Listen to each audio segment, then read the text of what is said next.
Your host, Marc Medley. We come to you live each Saturday morning at this hour, at the 6 o'clock a.m. hour, where we bring you what's going on in the literary world. We have a special guest set up each week, and my guest is already on the line. I am always thrilled when my guests call in at the appointed time, about 5 minutes or so before we go on the air, because that way I'm not sitting there with my stomach churning, wondering if he or she is going to call in. So I'm thrilled that she is already on the line and waiting. I'll introduce her momentarily. But for any of you who've been listening to the show for any amount of time, you know that we have a morning ritual and routine. We actually do pretty much the same routine every Saturday morning. We may switch the order every now and again, but we open up the show the same way. That's whenever I'll give you the weather.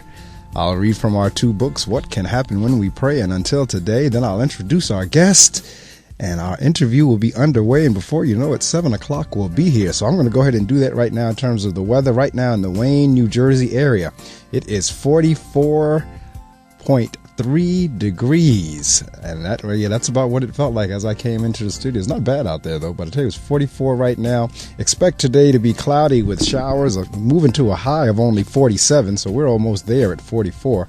Tonight, a few showers, evening with overcast skies, moving to a low of 38, and then on Sunday, tomorrow, partly cloudy, windy, a high of 47, and then tomorrow night we're going to clear skies, moving to a low of 33.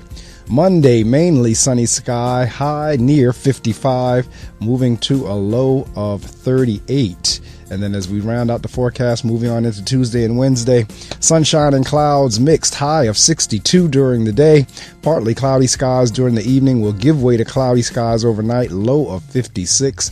And then on Wednesday, cloudy skies early will become partly cloudy later in the day, high of 62, moving to a low of 45. 50% chance of rain on Wednesday night. That is the weather brought to you right here from the WP 88.7 FM Weather Center. All right, well, you know we read from those two books, and I can't believe it is already November the 1st. You know, the books are perpetuals. In other words, there's no a year associated with them, only a date. So you can read them forever. Because the only thing is the date that being on the side of God may make you a target. But God has your back. That's from the book, What Can Happen When We Pray. And from Iyanla Vanzant in her book, Until Today, for November the 1st, she says, the greatest service I can offer is no expectation of recognition or reward. Service is not about fixing, changing, or helping anyone. Service really is about you. Service is about giving what you have to offer without expecting recognition or reward. It is about doing what needs to be done as you are asked. It means giving 100% of your attention to what you are doing as long as you are able to do so without causing yourself harm. Anything more than this is an attempt to gain control. Anything less than this is a disservice. When you go into a restaurant, it is the server's job to bring you whatever you order. Let's say you ordered a grilled chicken breast. It is not the server's job to slaughter the chicken. In most cases, the server is not the one who cooks the chicken. Hopefully, the server will not add hot sauce, barbecue sauce, gravy, or ketchup to your chicken breast unless that is what you ordered. Nor would your server be likely to tell you about the cholesterol content of the chicken skin. It would not be appropriate for the server to take your order and then go get a haircut. Once your meal is prepared and presented, it is unlikely that the server would cut or chew the chicken for you. Nor would he tell you how big to cut the chicken pieces or how long to chew them. Once you have received the meal you ordered, if the server has done exactly what you have asked and expected, you might leave a tip in appreciation. If the server expects the tip, he has not done his job. He has not served you. Give what you have to offer without expectation. Do what you are asked to do, nothing more. Give 100% of your attention without causing yourself harm. Give with love. Give in joy. More you cannot do. Less you must not do, if it is your intention to be of service. Until today, you may not have been aware of the elements and aspects of true service. Just for today, put forth the effort to serve rather than trying to help someone. Today I am devoted to being a divine servant and a servant of the divine. And that's from Ian Van Zant for today, November the 1st. I cannot believe we are now heading, or actually in, the 11th month of 2014. It seems like 2014 just rolled in, and now it's about to roll out in another month or so. So I tell you, time is fleeting. Whatever you want to get done, as I always tell you at the end of the show, go ahead and get it done because time is moving. All right, well, it is that time, speaking of time, to get my guest introduced, and I'm about to pull up her bio right now. My guest this morning is Shemeka Brathwaite. Shemeka Brathwaite is an MSEd, is a career alignment expert and candidates at the early age of 15 when she served on the search committee to hire a new assistant principal for her high school. All right, now we're going to have some fun with that. I can tell you now, Shemeka. Shemeka is nationally recognized professional speaker, is an active member of the National Speakers Association, Global Speakers Federation, Women's Speakers Association, and Toastmasters International. She's an engaging communicator, and that's why she's going to be on the air with me this morning. Shemeka's high energy messages stems from her background as a spoken word performing artist, where she previously performed at the famous Neurokian Poets Cafe, the African Poetry Theater, Poets House, and in the choreo poem stage play, The Poet's Testimony. Her award-winning poem, Virtuous Woman, is published in the anthology entitled Our Stories, Ourselves, the Embodiment of Women's Literacy. If you go to her website, you'll see the entire bio. She's an engaging communicator, a motivational educator, and a creative visionary and a community activist. But for this morning, she is a guest on the Reading Circle with Marc Medley. Shemeka, welcome. Hi, how are you, Mark? Thank you for inviting me here today. Well, I thank you for rising early. I always have to thank my guests because it's a live show, and in media, as you know, 6 o'clock in the morning is not that odd of an hour, but for the average person, many people will say, "Ooh, that's early."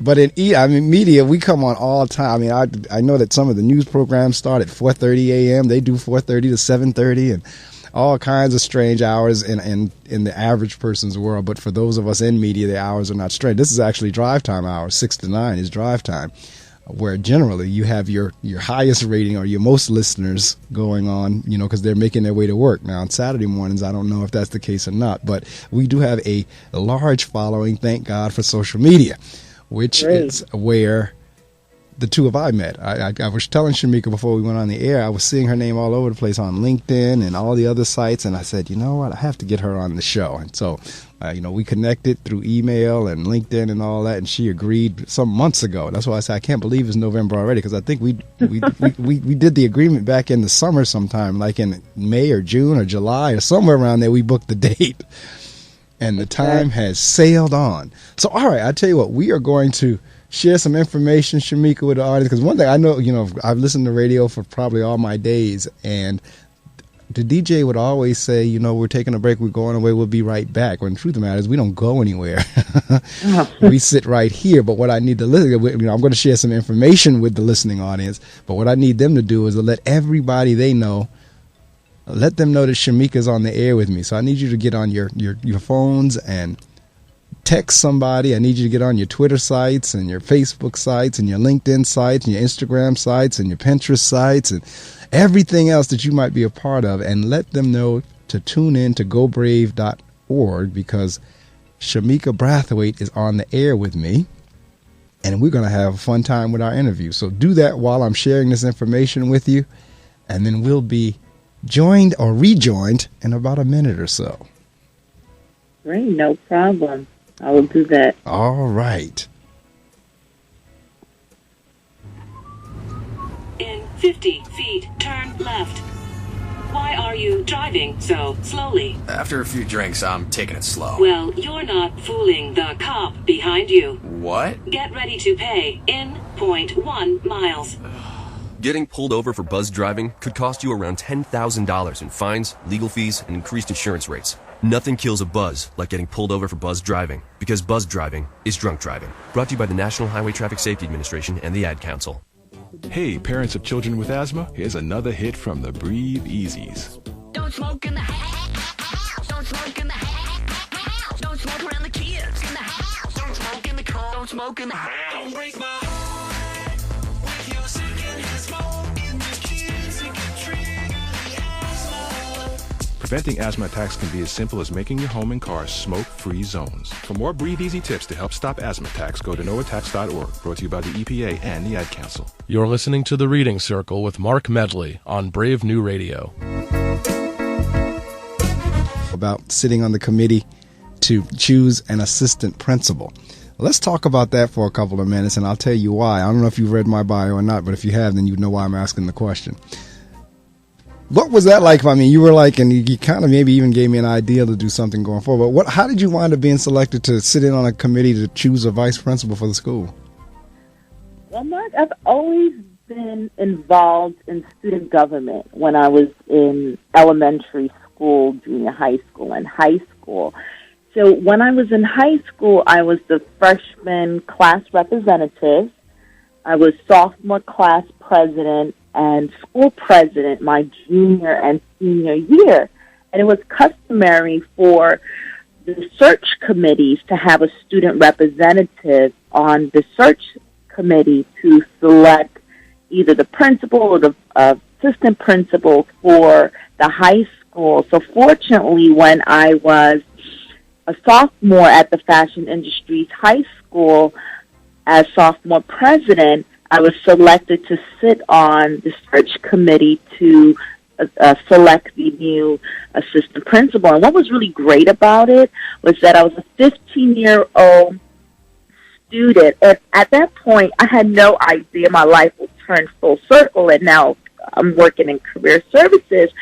But what happened at 15, I was looking at many resumes, reviewing them, looking at resumes and cover letters. So I'm just reading this and just taking it all in, and had the opportunity to sit on the committee and interview adults who wanted to come and work at our high school to serve our students. It was a really great experience.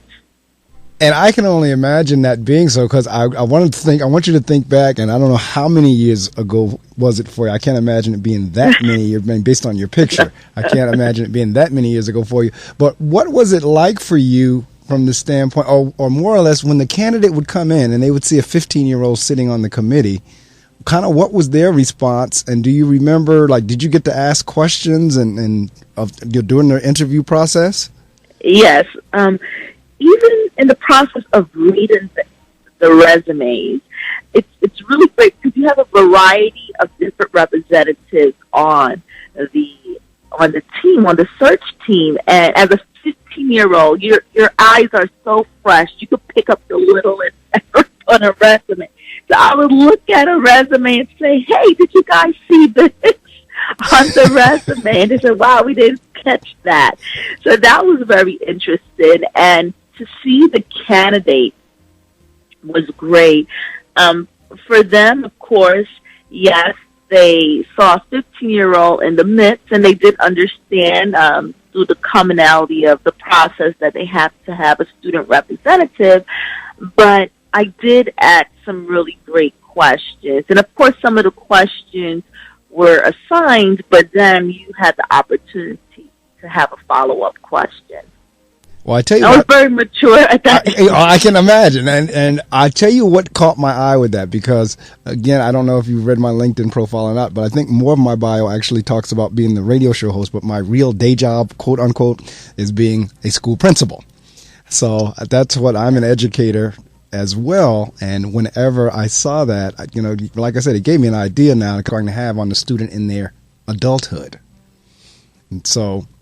That's what caught my eye so much about that. But because I know we're here to talk about your writing work, but all of it connects. Everything for me is a connection. So, all right, now I'll go back to my standard question, which I think I'm going to probably know the answer to that based on you were very active as a child and a teenager in school. The whole writing piece, because you've written a book, and it's a motivational book. When did you start writing? Is that something you did because you're doing the poetry and all that? Did you do that whenever you were a child in grammar school? Yes, I can remember writing my first poem in the third grade. And it was a short little poem. It was hilarious. It was great. It was about washing your hands before you eat. You and germs don't want to meet. If you don't eat, you won't get better. That's why I'm reminding you in this important letter. It was so simple, but that was my first poem I've ever written. It was in third grade. I loved poetry. In high school, I really began journaling my experience. And of course, at that age, it's a very I won't say emotional time, but you're observing everything that's happening in your life. So I remember just writing countless journal entries at that time, and also writing in a spiral notebook, a black and white notebook at that time, on little short stories. So I began writing seriously in high school. By the time I arrived in college, I became more serious with poetry. So then I started performing on campus, entering competitions, poetry competitions. Well, actually started poetry competitions in high school. And what inspired me to write original poetry was in ninth grade, I entered the poetry festival. And my performance was great. However, I came first runner-up. And the reason why the person who won first place was the overall winner was because her poem was original, and I did like a famous... Well, the other two you do well also. And I see here you're nationally recognized public professional speaker, and you are part of Toastmasters. We have that in common. I was in Toastmasters many years ago now, but I know that club well. Matter of fact, I taught public speaking at the college level. Let's talk a little bit about that. How does your writing, reading, and speaking for you, how does that all connect? It does connect. It's all a form of communication, and I love communicating with people, sharing ideas and thoughts. The writing is a really great way to just take everything that's within my mind and just solidify it on paper, to record it, because sometimes I can't remember everything. I do my best to memorize my poetry and always have a poem on my mind, but to have it written down, it's great, because then I can share it with others. So I do like that, people, but I like to talk to them in short little sound bites, like little quotes. So I'm always coming up with quotes. People know me for my little quotes. So I love taking complex information and just breaking it down into just one simple sentence. All right. When I come back, because we're going to share some more information with the listening audience, but I want to talk a little bit about this, or the question I'm going to ask you. I'll give you a couple of seconds to think about it while I'm sharing the information is, and maybe I'm making, and I can't be making a bad assumption on this, but you never know when you're assuming. But I'm going to assume somewhere along your journey as a youngster, folks were promoting and constantly encouraging excellence from you. Yeah. And the reason I'm saying that is because I see what schools you've gone to. When you start talking of Fordham and a Syracuse, those are no joke universities. No. And so to be able to matriculate and make your way through those and then be able to do the things that you're doing, you're an entrepreneur, tells me that somewhere along your path, someone was encouraging excellence. So we're going to talk a little bit about that whenever we come back on the air. Think about that while we're off the air. And if you've just joined us in the listening audience, and I hope you've been with us since 6, my guest this morning is Shemeka Brathwaite, and she is a Renaissance woman. She's doing a little bit. She has her fingers in a little bit of everything, but it's all connected. It's all, they're all fingers, but they're all in one hand. It's all connected. It's all communications related, or excellence related, education related, career related. All of those things go together. So we're going to talk about that when we come back, because we're working our way up to where Shemeka is at this point. And we'll talk about her book also. So text somebody, tweet somebody, do what you need to do to let everyone know that Shemeka is on the air with me.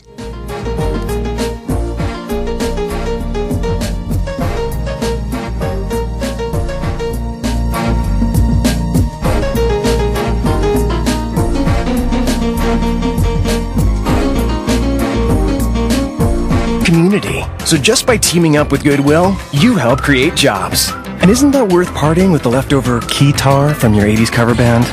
Goodwill. Donate stuff, create jobs. Find your nearest donation center at goodwill.org. A message from Goodwill and the Ad Council. The Reading Circle on WP 88.7 FM.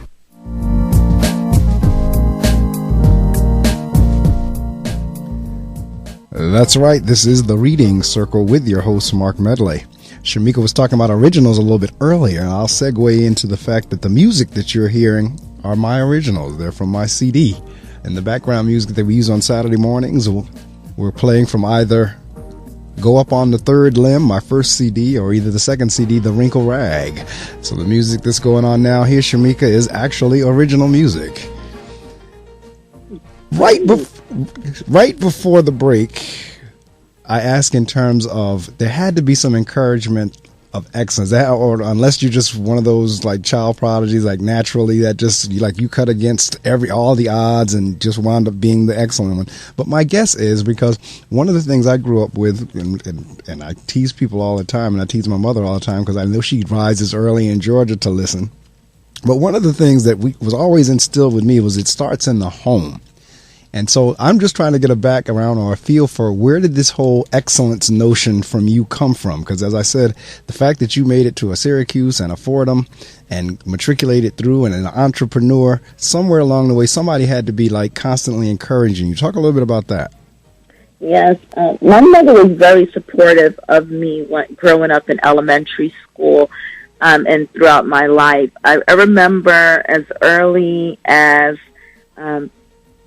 kindergarten, yes. I can remember as early as kindergarten. My mother saw that I would win a limo ride and a trip and a dinner at McDonald's. It was cute, lunch at McDonald's. And that was a big thing at that time, to get a limo ride in the city and to win lunch at McDonald's. And what was really great about that experience was developing my communication skills, being able to interact with people.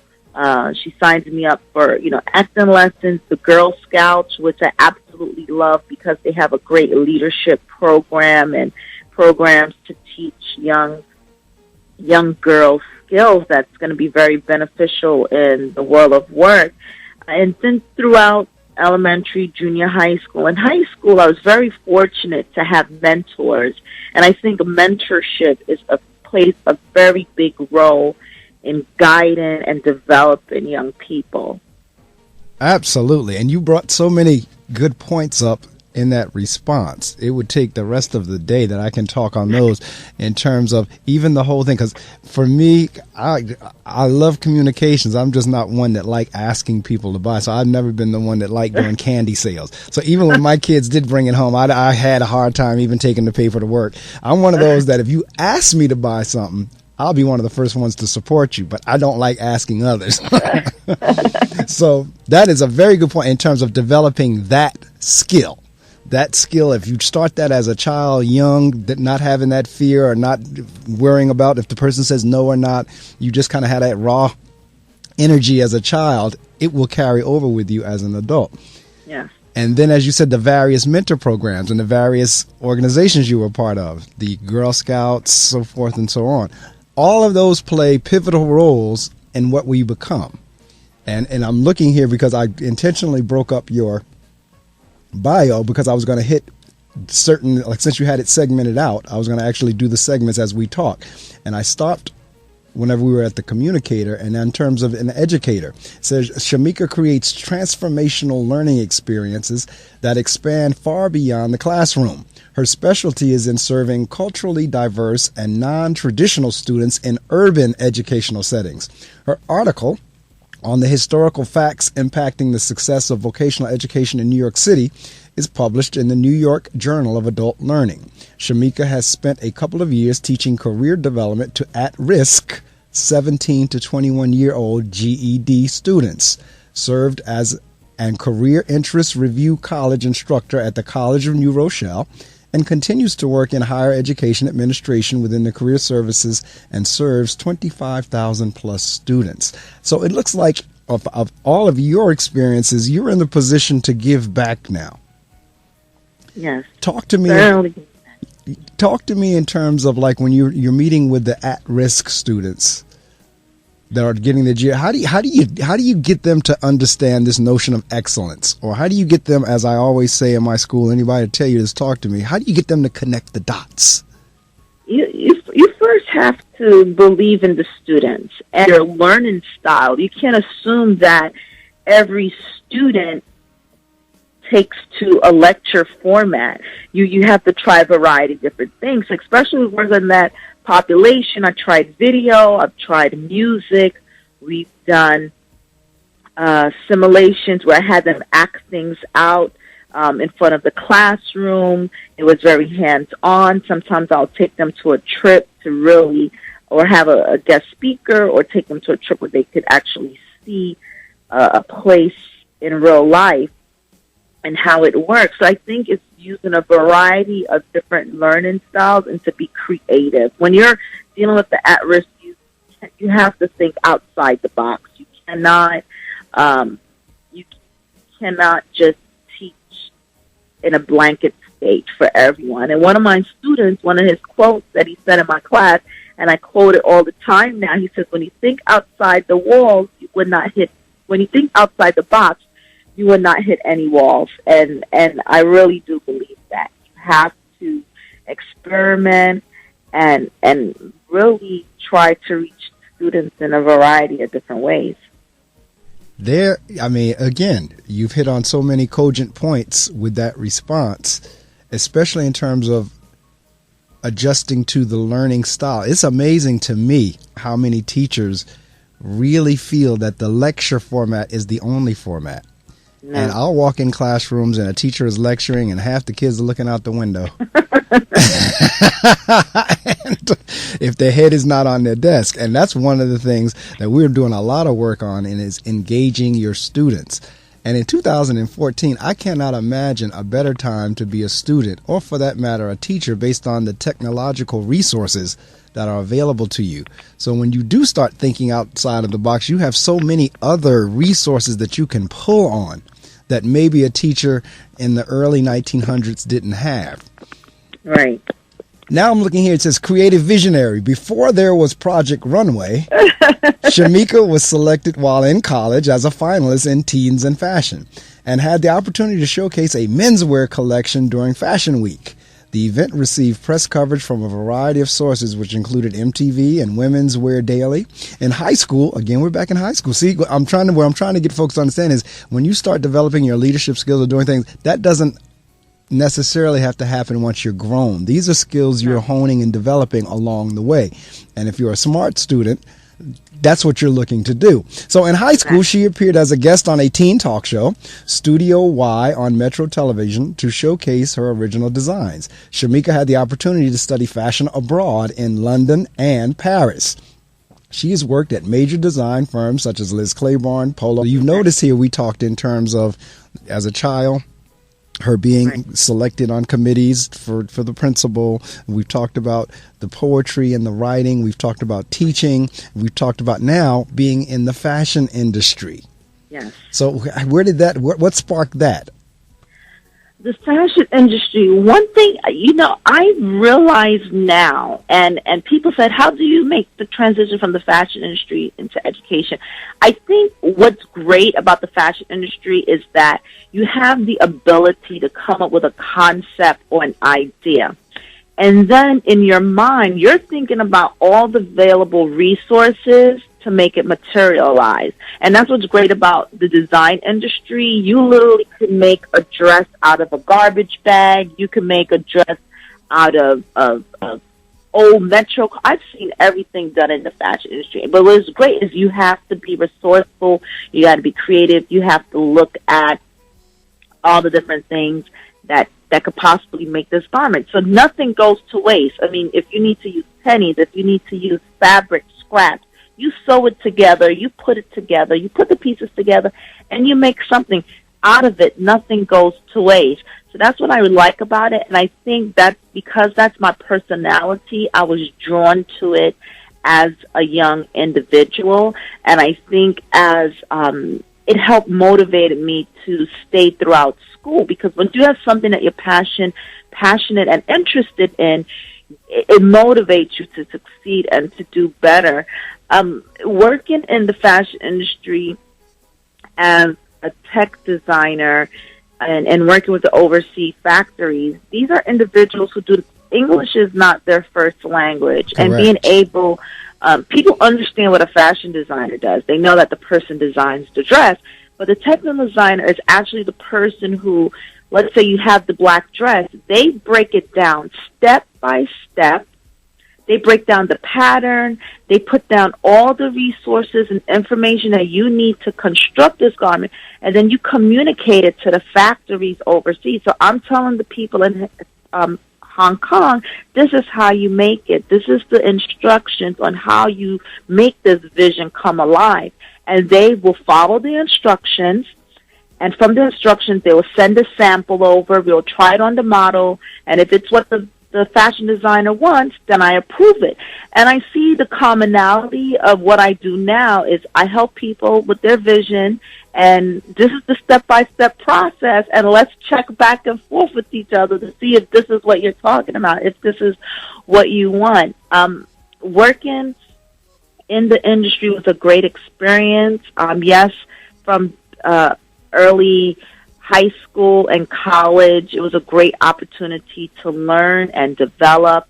The reason why I stayed with the menswear collection, everyone wanted to do women's wear. They wanted to do the fancy gowns. And one day someone came into the classroom and said, "Is there anyone in here interested in menswear?" And I said, you know what? Let me raise my hand. You know, you just sometimes you just got to see where this question is going to go. That's right. I said, let me raise my hand. I raised my hand, and I got a scholarship from the Association of Menswear Design of America, and they were trying to support and encourage more people to do more menswear because everyone went into fashion design. And I said, Wow. wait a second. If they're giving out money and scholarships for menswear, then I'm going to continue doing menswear. That's right. So yes, exactly. So I did. I had I liked the tailored suits and the nice that type of look. So I designed a lot of tailored looks, tailored menswear look. And I said, hey, if you guys are going to continue supporting me, yes, I'm going to design it. And then that's how I ended up doing the teens in fashion. I did the menswear collection. I was, I think, one of the only few menswear designer in that competition. And it opened up doors. It opened up doors just by setting yourself apart. Correct. Many doors could open up. No and when you go, question. Yes. As a matter of fact, my guests, all of my guests in their own rights and their own ways are always an inspiration to me. And I'm always in awe on Saturday mornings as I talk to people on the air about their various experiences. And again, I'm sitting here just listening to you saying they came in and asked a question, who's interested in menswear? No one said anything. You raise your hand, you have a scholarship. Like, it's like, it doesn't get much better than that. And I'm sure the folks sitting around was like, oh, I should have raised my hand. But exactly, yes. But that is outstanding. Now I'm going to do the last piece that I have here, and then we're going to move into the book. Shemeka served on the board of many community-based organizations such as the Brooklyn Queens Long Island Area Health Education Center, the Brooklyn Club of the National Association of Negro Business and Professional Women's Clubs, Incorporated, editorial board for Signature Caribbean Weddings, and judge's chair for the Miss Brooklyn Scholarship Program of the Miss America organization. Shemeka has helped raise thousands of dollars in scholarship money for deserving college students. And this is what I was saying earlier in terms about the cycle going in a circle. Many people have given to you, and I'm looking here in your bio of how you've given back to many people. Because really that's what it's all about, is like, to whom much is given, much is required.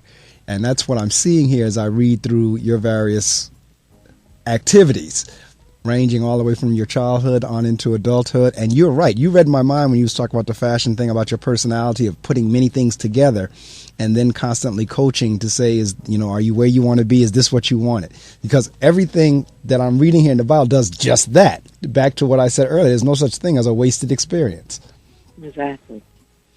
So you're an entrepreneur. Yeah, go ahead. You're an entrepreneur because I want to talk a little bit about how you got started with Seeds to Exceed, and then we're going to move right on into the book. Oh, okay, great. All right. Great. I do believe in giving back, like you said. One student said to me when I was at college in New Rochelle, she said, "Miss Brathwaite, you're not just a go-getter, but you're a bringer-backer." And I said, "Well, all right now." I'll bring her back. All right. Bring it back. So you go and you get it, but you bring it back. And I think that is very important, especially, And then I realized that 3 to 5 minutes is not enough. 3 to 5 minutes is not enough time. That's right. So I started expanding, and about 7 years ago, I met some really great mentors who are actually professional speakers, and they said, "You actually, there's people who actually does this as a career," and I did not know about that. So I learned more about it and started Divine Vessels Empowerment. So that's a separate branch, and that's also, teaching and empowering Christians to have that work-life church balance and being able to empower them. So I started out doing that, and then most recently, Seeds to Exceed is the overall mission, and it's really about nurturing and developing individuals with tools. I believe that everything starts out as small as a mustard seed. So if you can just grab hold of certain principles and concepts and you nurture it over time, it is going to create a harvest. It is going to produce results. And just to help people learn and provide them the guidance strategies on how to do that, because sometimes it can be overwhelming. Some individual, it may come naturally that they could just figure it out, and then sometimes they need a little help and guidance and strategies and tools. So that's where everything has fallen into place and come to where it is today. And see, everything that you've done, ranging from the poetry on third grade or kindergarten or whenever you said you wrote the first one, all the way up to the business. Every experience has made or contributed to what you're doing in there. And I'm going to share one last piece of information with the audience. And then when we come back, I want to talk a little bit about work purposely and maximize. Should be available to everyone on different levels. So I think that this is a great starter. This is a great opportunity just to get, the foundation out there to individuals. Okay. Well, and I look forward to building on that.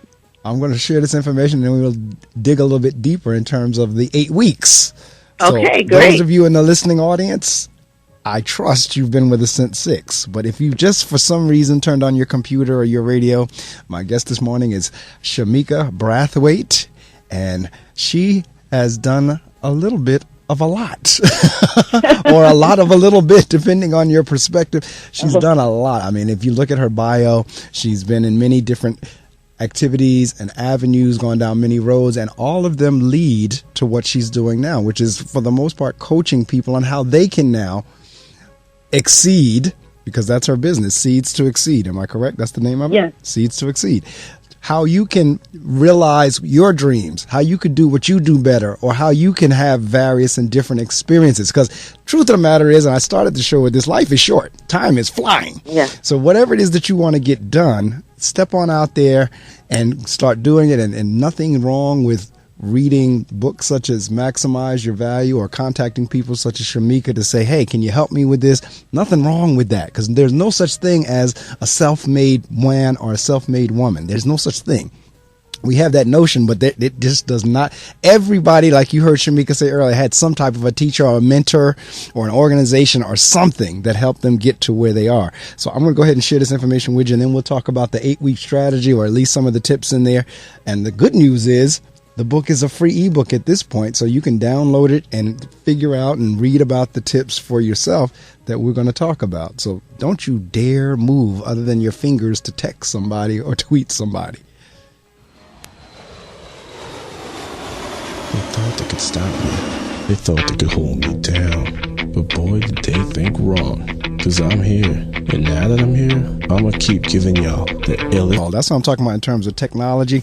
There was a time only folks in the northern New Jersey and maybe some lower Manhattan folks could hear us, but now folks from all around the world, regardless of where you are in the world, as long as you have internet connectivity, a computer, and some speakers, you can go and visit the link gobrave.org, hit the little orange button that says listen, and you can hear us wherever you go.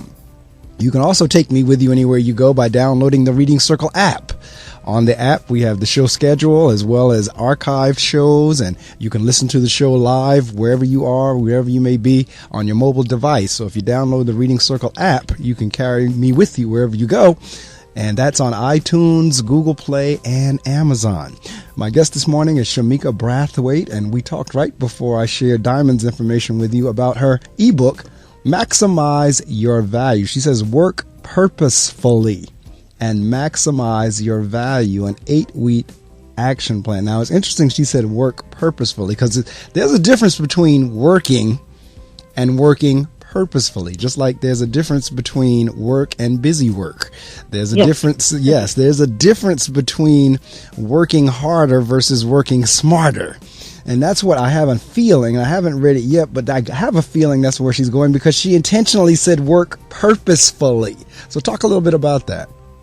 Yes, working purposefully. I have the opportunity to work in a variety of work environments, and I've seen individuals, they're working hard, but not smart. And what happens is that they're wondering why they're not either being promoted, not being recognized, not receiving what they want out of their career. And when you really step back and look at it, it's you're doing busy work. You're just doing things just to get by or to keep going. And when you work purposefully, you have a vision. You know exactly where it is that you want to go, and everything that you do, it aligns with helping you achieve that vision. So when you work purposefully, you're able to accomplish that, and of course maximize your value. You want to increase in what you bring to your employees, the place that you work, or your business, whichever work environment or setting you're working in, but you really want to constantly grow. And value can mean a variety of different things for individuals. It's not necessarily money, but it could be, work-life balance. It could be whether it's a promotion, however you describe value for yourself. So you want to constantly have that in mind. So when you start getting into an 8-week plan, is there a strategy per week or kind of what is a strategy per week? Share an example of, and again, we want folks, and again, a lot of times, most cases, there's a cost associated with the book that we're talking about. So we're encouraging folks to buy the book, but in your case, we're encouraging folks to download it for free. It's an ebook for free. If you go to her webpage and if you start working your way under the tabs, you'll see where it says free ebook, and it's going to ask you for your name and an email address so that she can email it to you. So in this instance, it's almost like a win-win. You don't lose anything by downloading the ebook, and you gain a whole lot because she's giving you 8 strategy or an 8-week action plan. So let's talk a little bit about that action plan. Yes, 8-week action plan. So originally I started off with thinking about creating a tip sheet. When I present and host workshops, I wanted to have a tip sheet. And then I just said, okay, there's so much more. There's so much more. So this one-page tip sheet then turned into a full ebook. So now I just, every time I present or I speak, one of the ways that I keep in contact with people is, of course, letting them know about the ebook. And, of course, I'm looking forward to developing and writing more books. But I just thought that everyone should leave happy. They should leave with something. So let's say in the future when I do write, I'm working on a motivational quote book, Seeds to Exceed. Maybe someone may not be able to get that, but guess what? You can still download a free ebook. And that's what I want to make sure that everyone at least leaves with something. So when it comes to the 8-week action plan, yes, it is broken down into 8 weeks.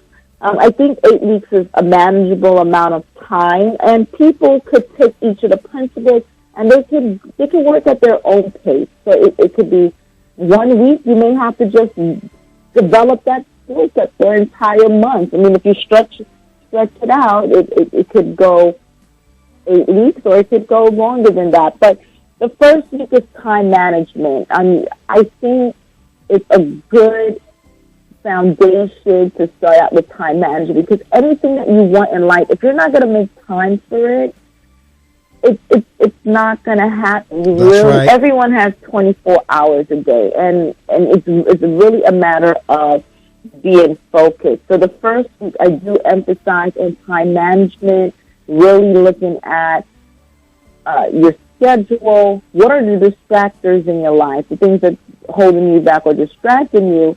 How do you prioritize and manage your time? And I put in I give some productivity tools, and I love technology, so I give productivity tools and apps that would help manage your time, schedule, and also what's really great is that with each chapter, I recommend books that you could read that would help you take that information further, because I'm really I'm an advocate for reading. So what I do is I have a book club, and it's called Book Your Flight.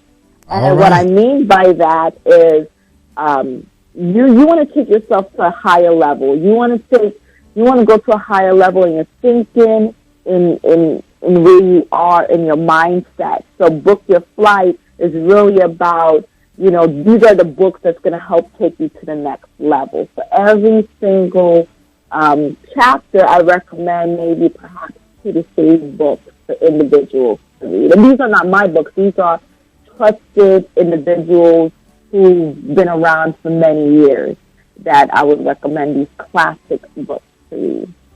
Now, Book Your Flight. First off, that title, you've crossed 2 of my passions, because I love aviation and I love reading. So those 2 things, I've been a jet engine mechanic in the Air Force, and this whole show is around reading. So you've crossed 2 of my paths. I love the title, Book Your Flight. Now, I know I was on your Pinterest site last night. I know that's one of your boards on Pinterest, is Book Your Flight. So it's on the website or in the ebook, it also is a section called Book Your Flight? Yes, so at the end of each chapter in the book, I do have a book, 3 books. In the ebook, I recommend about 3 books for individuals to read on that topic. So for week 1 is time management. Week 2 is career inventory, really taking a look at your career and gathering and assessing where you've been so far. So then I recommend books in that area. So what I will do is usually I'll send emails to individuals and tell them, this is the book that we're reading this month or during this time frame.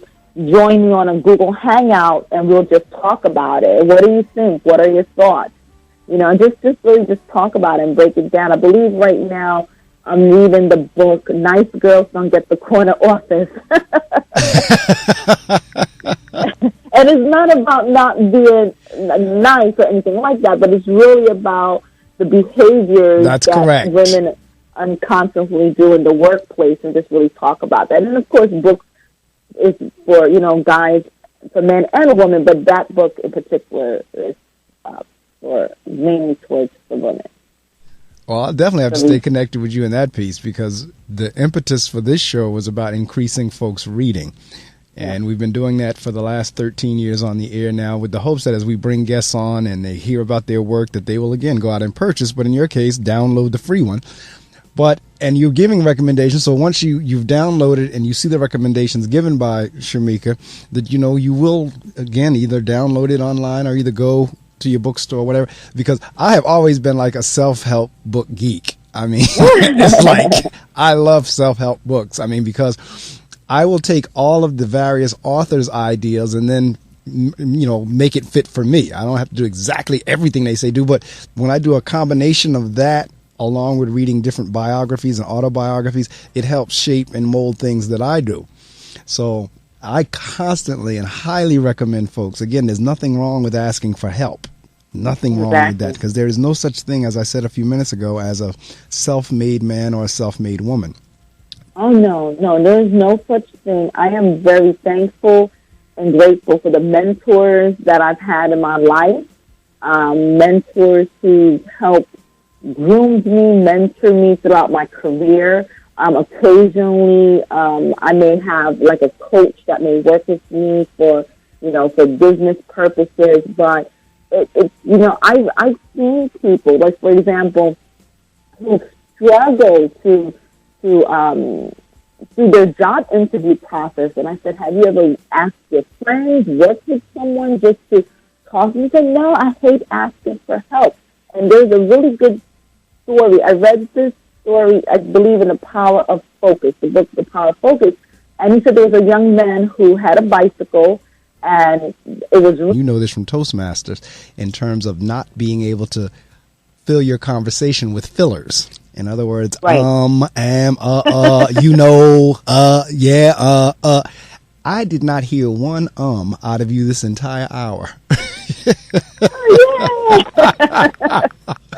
And my ear is trained for that, because that's one of the exercises we do throughout the course whenever I was teaching it, was as the student would get up to do their presentation, we would actually count the number of the number of fillers. And so I did not hear one the entire hour that we were talking. Oh, thank you. Thank you. I try to be conscious of that as well. That's right. As when you're a public speaker, and when you know how public speaking is developed, and whenever you're speaking on all the tenets of it, you really do become, and I always tell the students, your antennas come up. One of the assignments that I give my students is they actually have to look at a newscast, or they have to look at an athlete being interviewed or someone being there and count and see how many times that person says And I do that to get the antennas up. And I've had students who come back to me and say, you know what, until we did that exercise, I didn't pay that any mind. But now I can't even listen to anybody talk, because what's going through my mind is, are they making ums or not? Are they saying So you're right. Business succeeds to exceed. SEEDSTOEXCEED. Now, a couple of things. Okay, this is just as an aside. I saw in the bottom of the bio something about the Caribbean weddings, and I'm looking at the colors here, the green, yellow, and black. Are you from the Caribbean?